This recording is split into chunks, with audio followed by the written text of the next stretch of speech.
Elon Musk and SpaceX send shockwaves across space industry with new engine. We all know one thing for certain: space is incredibly vast, and we haven't even discovered 1% of what's out there in the great beyond. And one of the main reasons for that is our inability to travel across such great distances and cover millions of miles at high speeds using limited fuel. Take Mars, for example, the planet nearest to our very own Earth. It would take almost a year for humans to reach the red planet with our current technology. But the human ability to overcome impossible challenges and innovate constantly is what has allowed our species to progress at such a rapid rate. That's what brings us to Elon Musk and SpaceX's game-changing new engine. Today we're going to tell you how Elon Musk and SpaceX are sending shockwaves across the entire space industry with their new engine. Now, you may all be wondering about the same questions like us.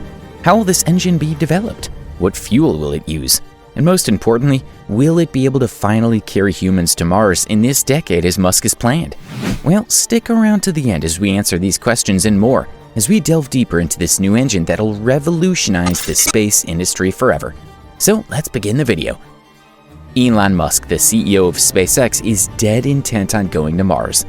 To accomplish so, a massive new spacecraft fueled by an entirely new rocket engine will be needed, unlike anything ever seen before. Step forward Raptor, the future of SpaceX's endeavors.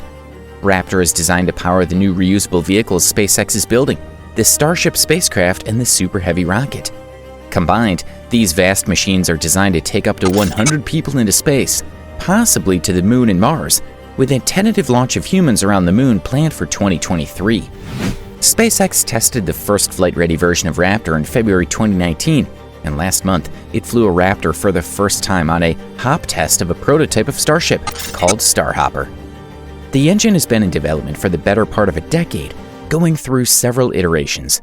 At its core, it's like any other engine, burning chemical fuel to produce thrust.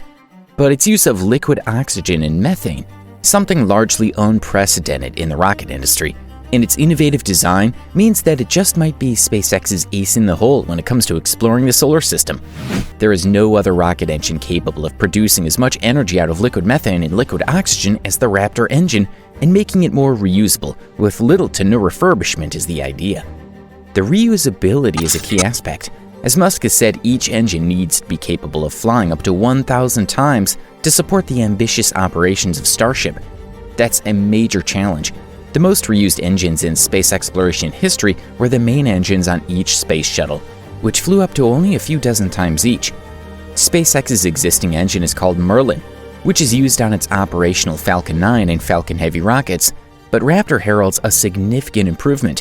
One is that it has double the thrust of its predecessor thanks to a much higher pressure, 380,000 pounds of thrust at sea level versus 190,000 pounds, despite being a similar size. The other is the use of methane. No methane-powered rocket has ever made it to orbit, with Starhopper's test hop the other day being the first time a methane-powered rocket engine had taken flight. Methane prevents a buildup of deposits in the engine compared to other fuels like kerosene, a process known as coking, while its higher performance allows for lower costs. Raptor also uses what's known as a full-flow staged combustion engine, only the third engine in history to employ this technique, whereas Merlin uses the more common open-cycle system. The previous two attempts at such an engine, one in the Soviet Union in the 1960s and another in the US in the early 2000s, never made it beyond testing. A full-flow staged combustion engine refers to how a pump spins a turbine to drive the engine, using what's called a pre-burner to get this process going by injecting a small amount of fuel. Normally, some of the propellants are expended in a traditional open-cycle engine to start this process, but Raptor will use every drop of propellant available, making it one of the most efficient rocket engines ever built.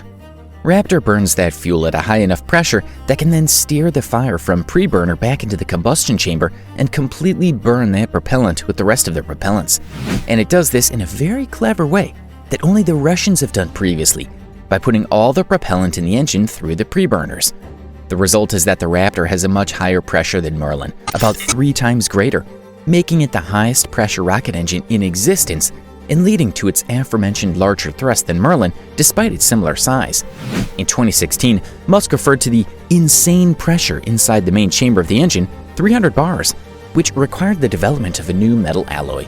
Of course, Raptor's other major innovation over its predecessor is the use of methane, which harkens back to SpaceX's ultimate goal.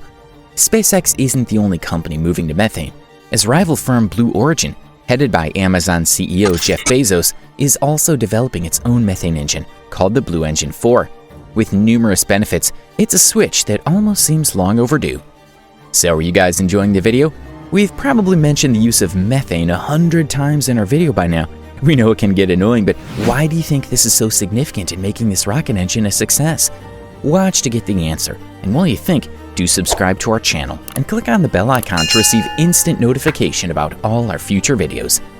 Why is methane so important? Most previous rocket engines have relied on using fossil fuels like kerosene in place of methane. But the main benefit of using methane is that it has a higher performance than other fuels, meaning the rocket can be smaller.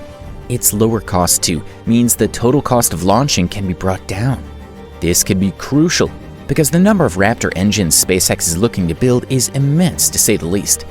Each Starship vehicle is designed to fly with 6 Raptor engines, along with 35 on the Super Heavy rocket, a total of 41 per launch. SpaceX's biggest rocket so far, the Falcon Heavy, launches with 28 Merlin engines. With the number of launches SpaceX is planning for Starship and Super Heavy, their rate of production will need to increase significantly. Elon's talked about making one in 12 hours, which would be unheard of in the industry. Even if they make one a week, that's pretty impressive. It's also believed that methane could be available on the surface of Mars or elsewhere in space to be used as fuel, perhaps by mining water and carbon dioxide, known as in situ resource utilization. It could reasonably easily extract methane from the Martian surface and potentially the lunar surface.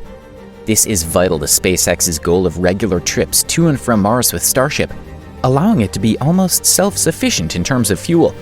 This has been the holy grail of solar system access for humanity, because when you can refuel in space, now all of a sudden your propellant doesn't have to come from Earth.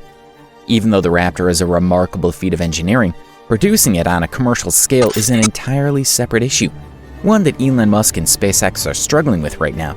But if there's anything that the tech billionaire has proved to us over the years, it's that no problem is big enough to overcome.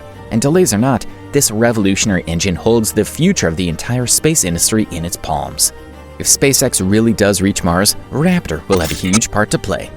So, do you think SpaceX will get this engine developed on a large scale in time, or will we have to wait longer for humans to get to Mars? Let us know in the comments below.